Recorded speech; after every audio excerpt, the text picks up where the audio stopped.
BRAC bank পিএলসির ব্যবস্থাপনা পরিচালক ও প্রধান নির্বাহী কর্মকর্তা সেলিম আর এফ হোসেন ২৭ মে পদত্যাগ করেছেন।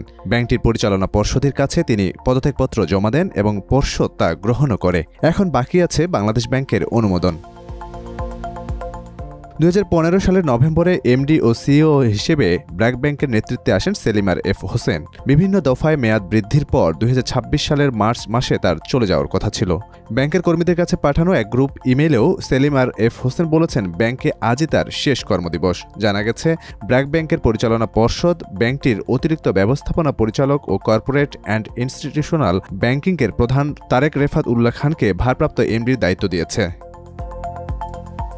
২০২৪ থেকে ২৫ মেয়াদে অ্যাসোসিয়েশন অব ব্যাংকার্স বাংলাদেশ লিমিটেডের চেয়ারম্যান নির্বাচিত হন সেলিম আর এফ হোসেন। এখন সেখানেও পরিবর্তন আসবে বলে জানা গেছে।